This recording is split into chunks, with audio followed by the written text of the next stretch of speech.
찬송하시겠습니다. 찬송가 204장입니다. 찬송가 204장.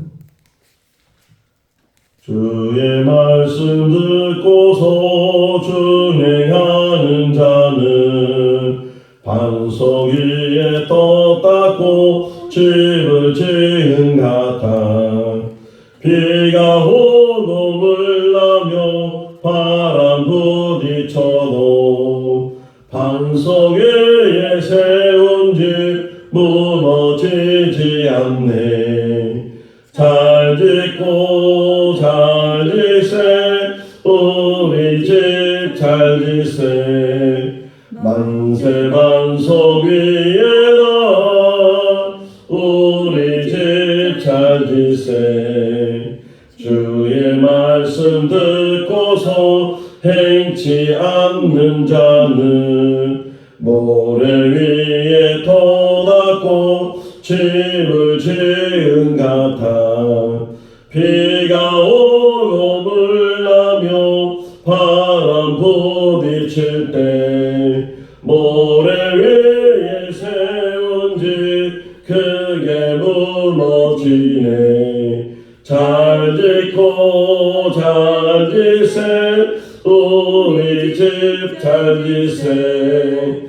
만세 반석 위에다 우리 집 잘 지세. 세상 모든 사람들 집을 짓는 자니 반석 위가 아니면 모래 위에 짓네. 우리 구주 오셔서 지은 상을 줄 때 세운 공로 따라서 영영 상벌 주니.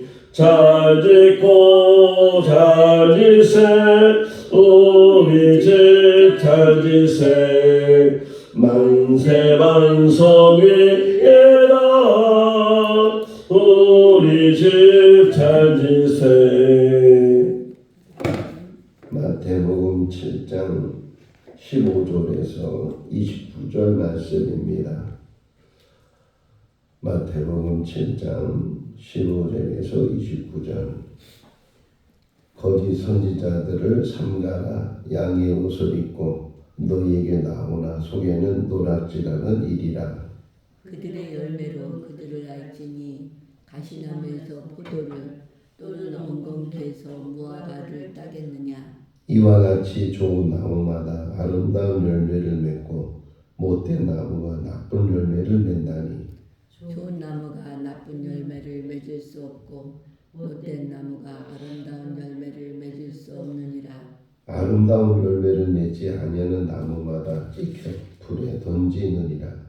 이러므로 그들의 열매로 그들을 알리라. 나더러 주여 주여 하는 자마다 천국에 들어갈 것이 아니요 다만 하늘에 계신 내 아버지의 뜻대로 행하는 자라야 들어가리라. 그날에 많은 사람이 나더러 이르되 주여 주여 우리가 주의 이름으로 선지자 노릇하며 주의 이름으로 귀신을 쫓아내며 주의 이름으로 많은 권능을 행하지 아니하였나이까 하리니. 그때 내가 그들에게 밝히 말하되 내가 너희를 도무지 알지 못하니 불법을 행하는 자들아 내게서 떠나가라 하리라. 그러므로 누구든지 나의 이 말을 듣고 행하는 자는 그 집을 반석 위에 지은 지혜로운 사람 같으리니. 비가 내리고 창수가 나고 바람이 불어 그 집에 부딪히되 무너지지 아니하나니 이는 주추를 반석에 놓은 까닭이요. 나의 이 말을 듣고 행하지 아니하는 자는 그 집을 모래 위에 지은 어리석은 사람 같으리니. 비가 내리고 창수가 나고 바람이 불어 그 집에 부딪히매 무너져 그 무너짐이 심하니라. 예수께서 이 말씀을 마치심에 무리들이 그의 가르치심에 놀라니. 같이요. 이는 그 가르치는 것이 권위 있는 자와 같고 그들의 순간들과 같지 아니하리로다. 아멘. 할렐루야. 아멘. 마태복음 5장부터 7장을 흔히 산상수훈 또는 산상보훈 이렇게 말을 하죠. 예수님께서 무리를 모시고 산에 올라가셔서 이볼리어 가르쳐 가라사대 하시면서 팔복의 말씀을 말씀하시고 그 다음에 쭉 이어서 7장까지. 그러니까 어떤 면에서 오늘 읽은 본문은 그 산상수훈의 결론. 시작도 중요하지만 결론도 굉장히 중요하잖아요. 그 모든 것들을 다 얘기하고 그 모든 것들의 결론은 이거다 이렇게 말씀하시는 것이니까 그러니까 결론의 의미를 다시금 우리가 생각해 보면 이 모든 말씀은 이렇게 우리가 받아들여야 되는구나 하는 것을 우리가 알 수가 있는데 그 첫 번째가 거짓을 조심하라는 거짓. 지금 우리 시대도 참과 거짓, 뭐가 진짜인지 뭐가 가짜인지 뭐가 참인지 뭐가 거짓인지 때로는 분간하지 못하는 위조 지폐를 만드는 사람들이 요즘은 더 치밀하게 만든다고 하잖아요. 예전에는 복사기가 흑백으로 나왔는데 칼라 복사기가 나오면서부터 그냥 그 돈도 그렇게 칼라로 복사하고 그러다 보니까 어떤 위조 지폐를 쓰는 사람들을 보니까 왜 위조 지폐인지 알았냐면 돈마다 고유 번호가 있어요. 긴 숫자지만 그 숫자마다 다 번호가 달라서 유일하게 그 번호를 가지고 있는데 위조 지폐는 그 번호가 똑같은 거예요. 그러니까 돈처럼 완전히 위조 지폐를 만들었는데 보니까 몇 장을 받았는데 그 몇 장의 번호가 똑같고 우리 그 유심히 안 보잖아요. 근데 우연히 보다 보니까 그 번호가 똑같은 번호, 이 위조 지폐였구나 하는 것을 이렇게 알게 되는 것처럼 우리 시대가 가짜와 진짜를 쉽게 분별하지 못하는 그런 시대에 지금도 살고 있어요. 많은 사람들이 명품을 좋아하는데 명품을 살 돈이 없으니까 뭘 산다고요? 짝퉁을 사는 거예요. 가짜를 사고 명품인 것처럼 사람들에게 의시되고 하는 그런 모습도 우리가 보게 되는 것처럼 예수님께서 결론이 뭐냐? 제일 먼저 말씀하시는 것을 거짓 선지자들을 삼가하라. 그러니까 거짓이 예전부터 구약 시대 선지자의 역할이 뭐예요? 선지자가 무슨 일을 하기 때문에 선지자라는 거예요, 사람들한테. 선지자는 하나님으로부터 말씀을 받아서 그 말씀을 전하는 사람, 이런 사람을 가리켜서 선지자다 이렇게 말을 하잖아요. 근데 만약에 하나님이 말씀을 안 해주셨는데도 불구하고 그 사람이 사람들에게 내가 하나님한테 이런 말을 들었다 그러면서 그 말을 전하면 그 사람이 어떤 사람이라고요? 거짓 선지자라는 거죠. 하나님한테 말씀을 듣지도 않았는데도 들은 것처럼 흉내를 내는 그런 사람. 그게 바로 여기 오늘 본문 15절이 그 이야기를 하는 거예요. 거짓 선지자들을 삼가해라.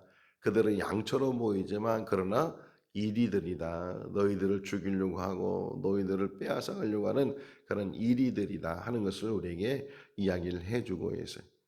솔로몬이 1천번제를 드린 다음에 하나님으로부터 무엇을 줄고 그랬을 때 그가 원했던 게 분별력이었어요. 분별. 선악을 분별할 수 있는 마음을 주십시오라고 구한 것처럼 우리들도 이 땅에 사는 날 동안 선과 악이 무엇인지를 분별해야 된다. 또 그 기준이 선과 악의 기준이 또 세상으로 보는 그런 선과 악이 있고 하나님 안에서 보는 선과 악이 좀 달라요. 같은 것도 있지만 다른 것도 있기 때문에 우리가 그 기준을 어디다 잡느냐 하는 것도 굉장히 중요하다는 것을 가르쳐주고 있어요. 자, 여기서 선지자라고 표현됐으니까 조금 그 대상을 바꿔서 신앙인으로 표현할게요. 신앙인. 우리 모두 다 신앙인이잖아요. 직분을 가져서 다 이렇게 다른 직분으로 하나님을 섬기지만 그러나 통틀어서는 성도라는 그런 이름을 가질 수 있고 또 하나는 신앙인. 목사님들도 장로님들도 뭐 권사님들도 다 신앙인이. 그 앞에 붙은 게 뭐예요? 거짓 신앙인, 진짜 신앙인, 참 신앙인, 가짜 신앙인 이렇게 표현할 수가 있잖아요. 오늘 새벽에 일어나서 이 말씀을 묵상하면서 이 거짓 신앙인 또 진짜 신앙인 이것을 어떻게 우리가 분별하고 또 어떻게 살아야 되는가 하는 것을 말씀을 묵상하면 두 종류의 거짓 신앙이 있어요. 두 종류의 거짓 신앙인. 하나는 내가 아닌 다른 사람 중에서 보여지는 거짓 신앙인이 있어요. 그래서 사람을 잘 만나야 되고 사람을 잘 섬겨야 되고 우리가 교회를 선택할 때도 교회를 잘 선택해야 되는 이유가 물론 건물도 중요하지만 그 교회에 있는 목사님이나 그에 있는 성도님이나 이런 사람들이 거짓된지 아닌지를 우리가 분별해야 돼. 그걸 잘 분별하지 못하게 되면 거기에 또 판단 착오가 생기게 되고 그러는데 어쨌든 거짓 신앙인이 나를 말고 다른 사람 중에 거짓된 신앙인들이 있는데 이걸 잘 분별하지 못하면 자기가 거기에 유혹에 빠지고 미혹에 빠지고 속임에 빠지고 그래서 자기도 모르게 거기에 빠져들어가는 경우가 있다. 이게 첫 번째 거짓 신앙인이고 두 번째가 더 중요한데 두 번째는 내가 거짓 신앙인이 될 수 있다는 거예요. 내가. 나는 정말 정직하다고 생각하고 하나님 앞에 바르다고 생각하고 이제까지 신앙을 생각하면서 제대로 했다고 생각하지만 실상은 기준이 있다고 그랬잖아요. 세상의 기준이 있고 하나님의 기준이 있는데 그 하나님의 기준에 거짓될 수도 있다는 거죠. 예전에 보았던 프로그램 중에 하나가 신동엽 씨가 나와서 했던 것 같은데 기억이 누구인지는 잘 기억이 안 나요. 근데 똑같은 사건을 두 종류로 보여주는 거예요. 하나는 착한 사람의 마음을 가지고 그 사건이 일어났을 때, 또 하나는 나쁜 마음을 가지고 그 사건이 일어났을 때, 그럴 때 똑같은 사건인데도 착한 마음을 가지고 했을 때하고 나쁜 마음을 가지고 했을 때하고 다르게 행동하는 것처럼 늘 우리 안에는 두 가지가 싸우잖아요. 두 가지. 사도 바울도 고백하죠. 정말 내가 하나님 앞에 바르게 서려고 하는데 내 행동을 보면 바르게 서지 못하고 있다라고 고백하고 있는 것처럼 우리 안에도 다른 사람의 거짓도 있지만 우리 안에도 거짓이 있다는 게 속임이 있다는 게 가짜가 있다는 게 근데 그것이 한번 쭉 진실되면 진실됨으로 쭉 갈 수 있느냐 그러지 못해.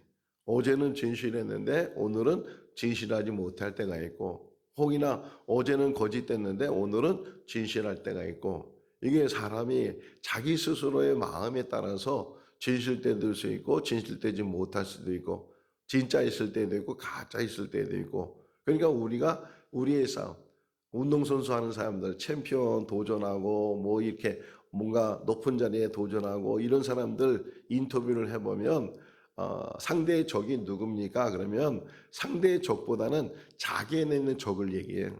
내 안에 있는 적이 더 무섭고 내 안에 있는 적을 이겨야 상대의 적을 이길 수 있다고 말을 하고 있는 것처럼 실제로 거짓은 밖에 있는 것도 많이 보여지지만 우리 안에 있는 거짓 아직도 우리는 우리 자신을 속일 때가 있고 더 나아가서는 하나님을 속이려고 하는 때가 많이 있잖아요. 그 거짓을 이겨야 된다. 자, 거짓에 대한 설명을 지금 예수님이 하시면서 무엇으로 알 수 있느냐?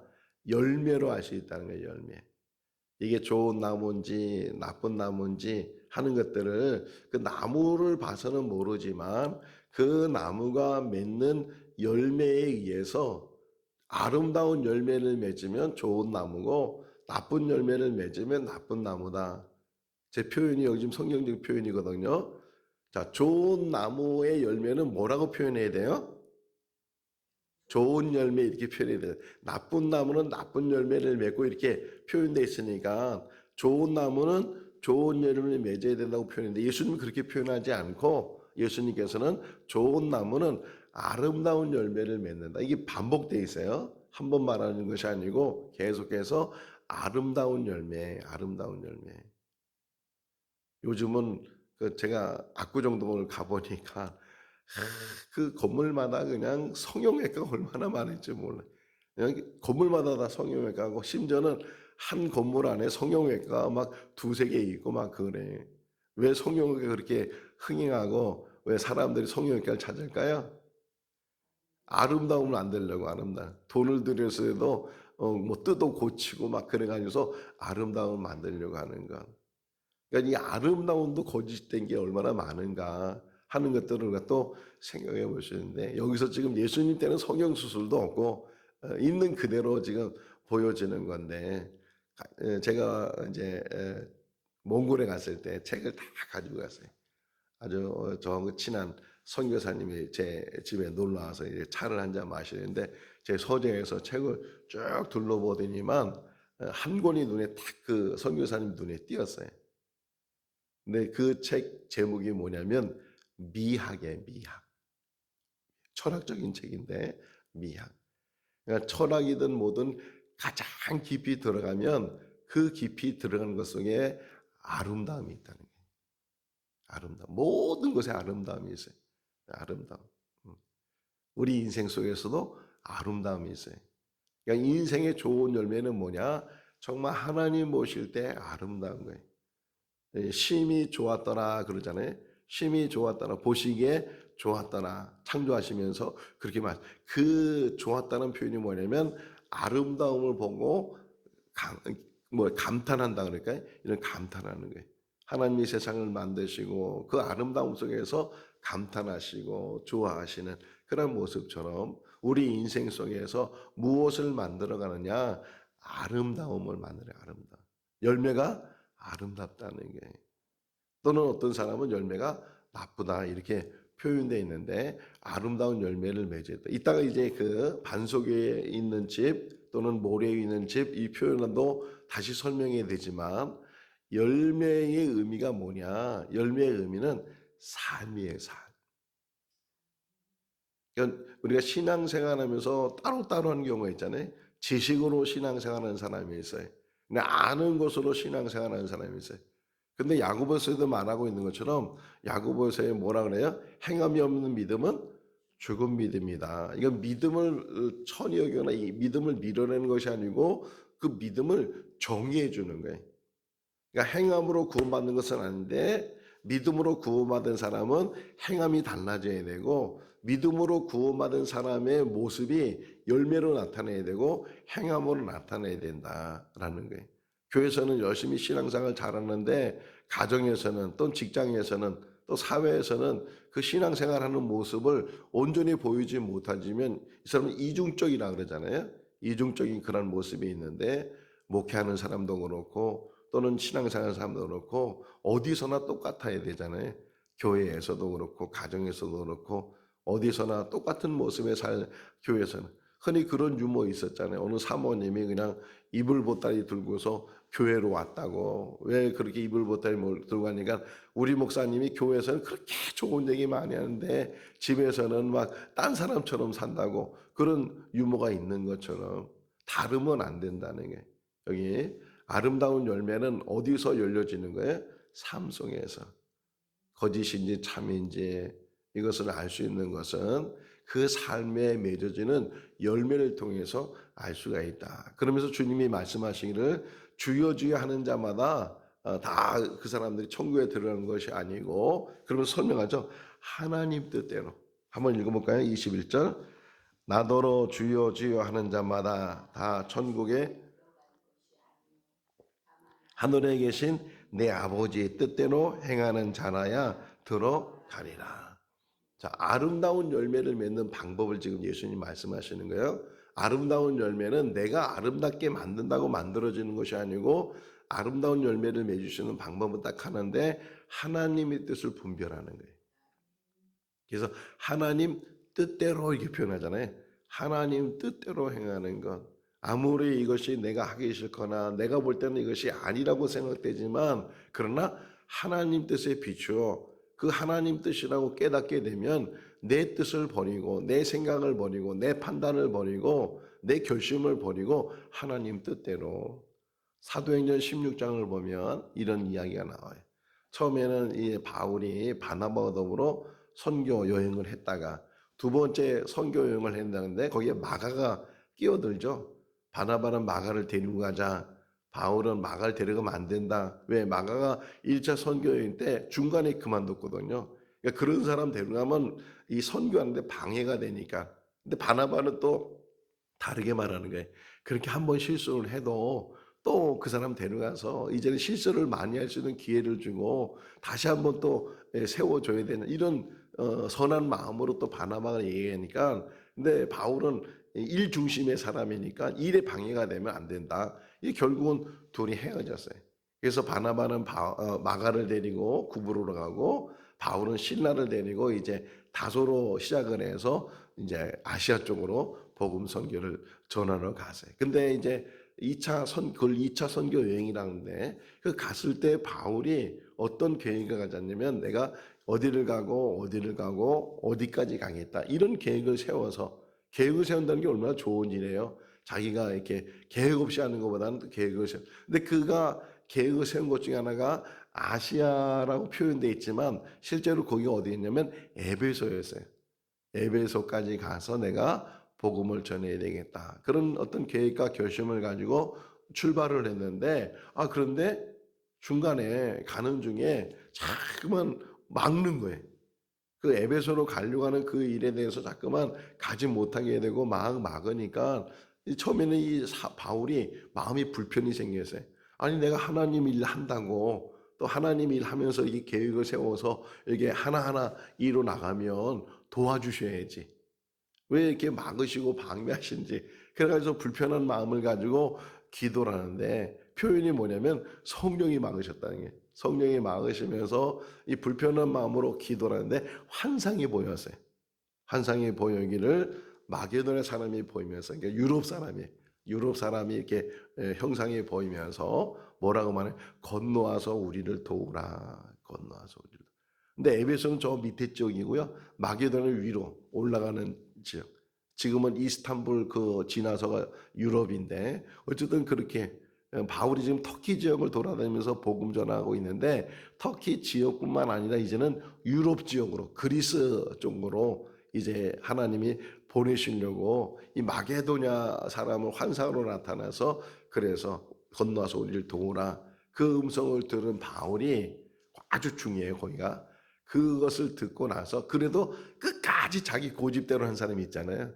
그런데 바울이 자기 고집을 자기 계획을 내려놓고 하나님 뜻에 자기를 맞췄어요. 그래서 건너가서 제일 먼저 간 곳이 빌립보였고 데살로니가, 베레아, 또 아덴, 고린도, 고린도까지 간 거예요. 그때 그 마게도냐 환상을 보고서 고린도까지 복음을 전했다. 내 뜻을 내려놓으니까 하나님 뜻 안에 그것을 맡기니까 더 큰 일을 할 수 있었고 결국은 바울이요 에베소도 가요. 2차 선교행 마지막 부분에 에베소 가서 거기서 좀 머물면서 복음을 전하다가 다시 이제 안디옥 갔다가 다시 또 에베소 가서 그러니까 가고자 하는 데를 결국은 가게 됐는데 하나님이 우선순위를 전한 거잖아요.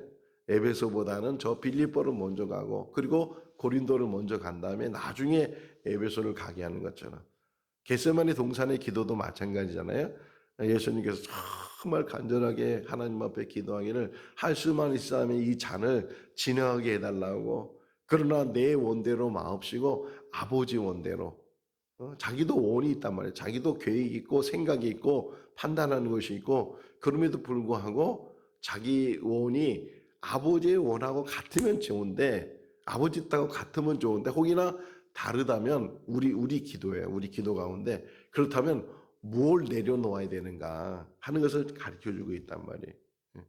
주여 주여 하는 자마다 다 천국에 들을 것이 아니고 하늘에 계신 아버지의 뜻대로 행하는 자가 천국에 들어가게 될 것이다. 그럼 또 그 밑에 설명이 22절 설명이 뭐냐면 주님의 이름으로 아무리 많은 기적을 행하고 아무리 많이 선한 일을 하고 아무리 많이 교회를 한다고 할지라도 주님이 말씀하시길 나는 너를 모른다.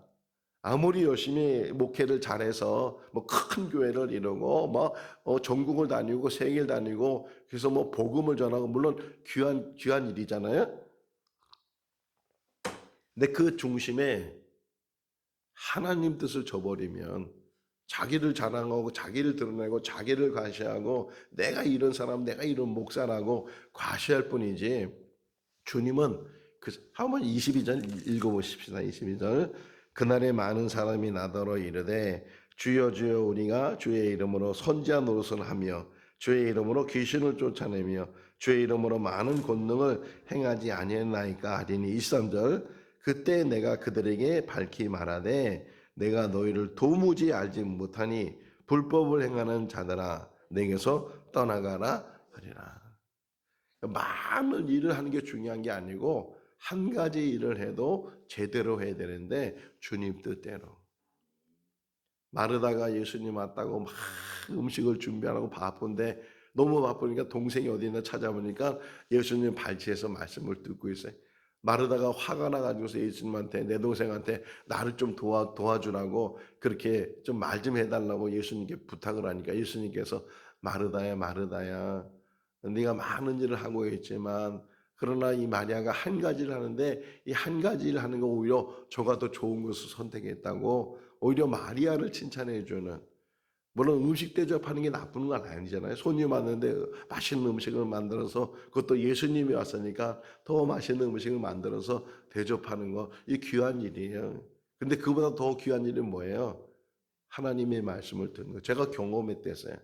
몽골에 있는데 미국에서 초청이 왔어요. 그 선교 보고를 좀 미국 교회에서 해달라고. 그래서 저희 아내하고 같이 정말 처음 미국에 간 거예요. 난생 처음으로 초청을 받아서 거기서 비행기표 다 대주고 체류 다 시켜주고 그래서 갔어요. 이제 몇 교회 가면서 이제 선교 보고를 하는데 어느 교회에 갔는데 그 교회 가니까 선교사님 고생한다고 또 그 교회 목사님이 선교사 출신이에요. 그러니까 선교사는 선교사의 심정을 알아준다고 얼마나 고생하냐고 그래가지고서 그때 한 5시쯤인가 뭐 하여간 막 저녁 될 쯤에서 선교 보고를 이제 교회에서 하고 있는데 교인이 안 보이는 거예요.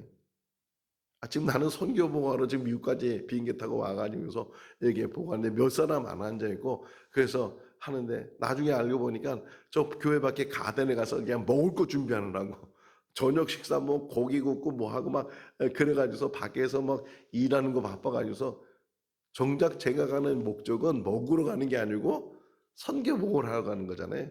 근데 그 분들은 오히려 선교사님을 잘 대접해야 된다고. 물론 그 마음이 선한 마음이고 나쁜 마음으로 그건 아니잖아요. 근데 제가 볼 때는 이렇게 강대상에서 선교 보고하면서 제가 느꼈던 것은 이게 더 중요한데 뭐가 중요한지를 우리는 잘 판단하지 못할 때가 많이 있다는 거예요. 우리 봉사하는 것도 마찬가지예요. 섬기는 것도 교회 생활하는 것도 항상 우리의 기준은 아버지의 뜻대로 하나님이 기뻐하시는 일이 뭘까? 근데 우리 잠깐만 사람에게 맞추잖아요.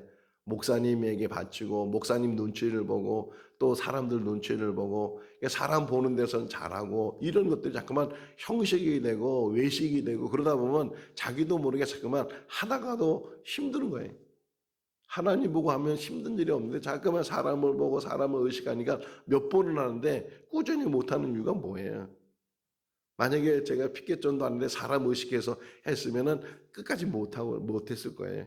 사람이 뭐라 그러든 누가 뭐라 그러든 그냥 하나님 앞에 약속하는 것이고 하나님 앞에 내가 몸을 드리고 시간을 드리고 이런 마음을 가지고 가니까 이제까지 해왔는데 혹 이것이 또 변질돼 가지고서 이게 막 과시하는 일이 되고 자랑을 안 하면 못할지도 있어요. 같이 겸손하면서 하나님 앞에 주신 이 귀한 오늘도 와서 제 방에서 기도하면서 하나님 새날을 주셔서 감사합니다. 생명 주셔서 감사합니다. 오늘 하루의 삶을 살면서도 하나님 뜻 안에서 하나님 원하시는 일을 감당하면서 뭐 이런 기도를 하거든요. 늘 새로운 날이고 새로운 생명이고 새롭게 시작하는 이 하루가 하나님의 은혜 안에서 주님 뜻대로 찬송가 복음성가 주님 뜻대로 살기로 했네. 주님 뜻대로 살기로 이게 참 우리의 삶의 기준이 되고 여기 지금 예수님이 말씀하시는 게 뜻대로 주님의 뜻대로 그러면서 이제 결론을 말씀해요. 결론이 뭐냐?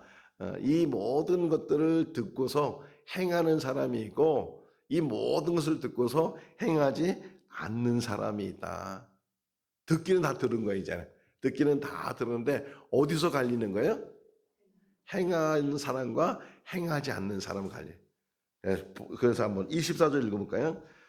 그러므로 누구든지 나의 이 말을 듣고 행하는 자는 그 집을 반석 위에 지은 지혜로운 사람 같으니 26절 나의 이 말을 듣고 행하지 아니하는 자는 그 집을 모래 위에 지은 어리석은 사람 같으니 그러니까 들었다는 거는 똑같은데 한쪽은 그 말씀을 듣고 행하는 사람이 있고 그 말씀을 들었지만 행하지 않는 사람이 있다. 그래서 행하는 사람은 뭐와 같은가? 반석에 집을 짓는 사람 같고 행하지 않는 사람은 모래 위에 집을 짓는 건 똑같이 집을 짓는데 그냥 처음에는 그냥 똑같은 집 같은데도 만약에 바람이 불고 막 창수가 나고 그랬을 때 반석 위에 집을 짓는 집은 그대로 있지만 모래 위에 지은 집은 무너지게 된다 하는 것을 예수님 말씀해요. 교훈이 뭐예요? 마지막 결론이 듣고서 아 그래 그 진리야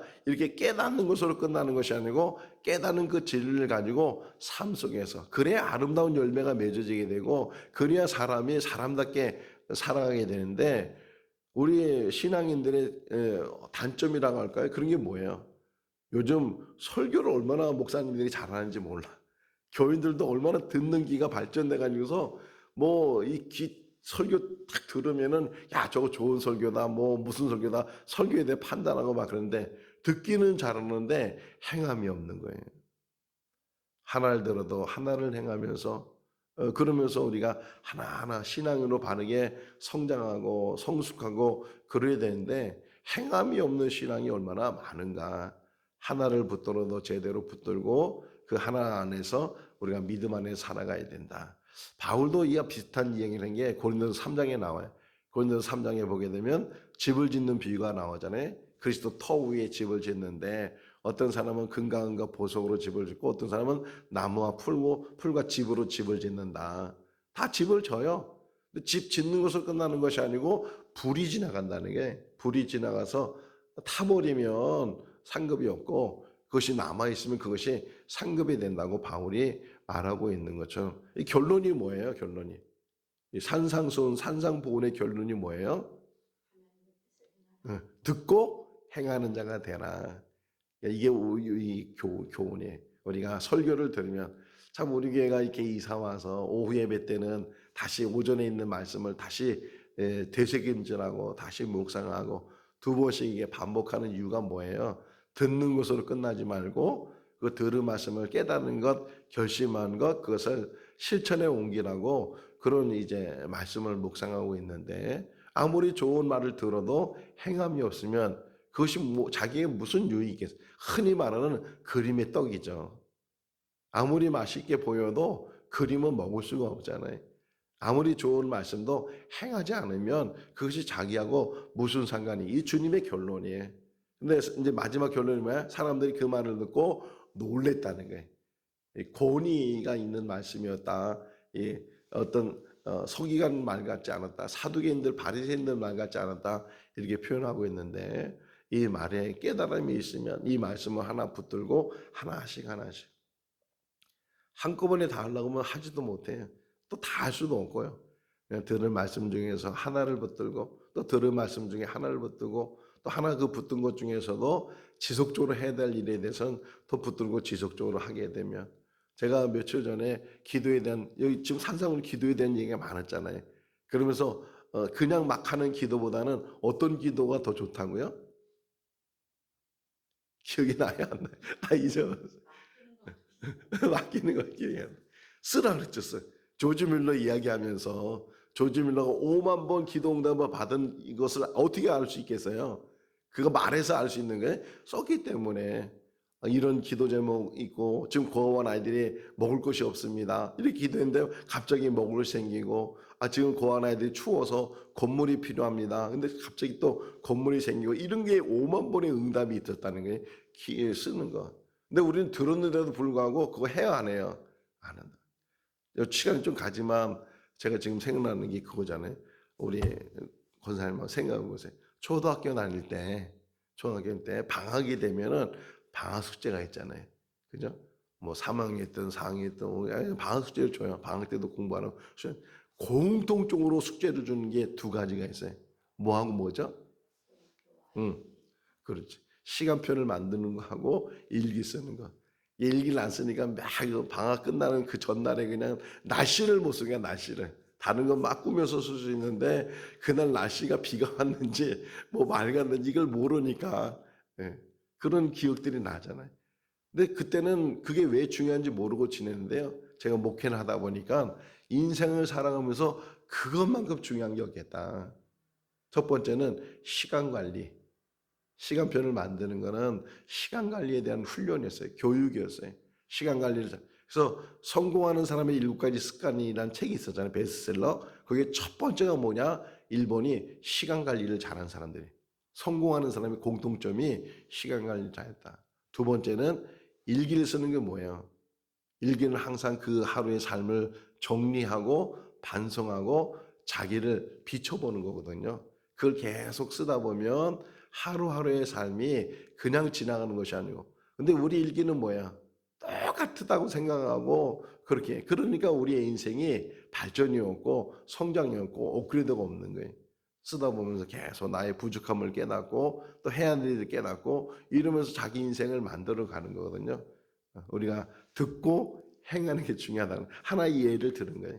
이 하나님의 말씀을 들으면서 깨닫는 거 다 실천할 수는 없지만 그래도 내가 하나 결심하고 그 결심한 거 가지고 우리가 실천하고 살면 그것이 결국은 아름다운 열매가 된다. 결론은 아름다운 열매를 맺는 참 그리스도인, 참 신앙이 되는 우리들이 될 수 있기를 주님의 이름으로 축원합니다. 기도하겠습니다. 사랑이 많으신 하나님 아버지, 오늘도 새날을 주시고 생명 주시고 또 하루의 삶을 주님의 전에서 또 영상을 통해서 같이 말씀을 묵상할 수 있도록 인도하여 주신 것 감사합니다. 거짓이 많은 세상, 가짜가 많은 세상 속에서 분별력을 주시고 다른 사람의 거짓보다도 내 안에 있는 거짓, 내 안에 있는 가짜를 저희들 확인하고 그것을 이겨낼 수 있는 믿음을 더하여 주시옵소서. 하나님 앞에 진실하고 정직하고 성실하고 그것이 사람들 앞에서도 인정받는 그러한 삶이 우리 삶이 되게 하시고 우리 인생 가운데 아름다운 열매를 맺게 하여 주시옵소서. 아무리 주님의 이름으로 많은 일을 했다 할지라도 주님이 인정하지 아니하시면 그것은 다 거짓이고 다 가짜입니다. 하나님 아버지, 한 가지 일을 해도 바르게 하나님이 인정하시는, 하나님께서 기뻐하시는 그 일을 감당하는 우리를 되게 하시고 반석의 집을 짓는 자처럼 말씀을 듣고 행하는 삶이 되게 하여 주시옵소서. 오늘도 주 안에서 복된 하루의 삶이 되게 하시기를 간절히 바라옵고 예수 그리스도 이름으로 기도하옵나이다. 아멘. 마쳤습니다. 자유롭게 기도하시기 바랍니다.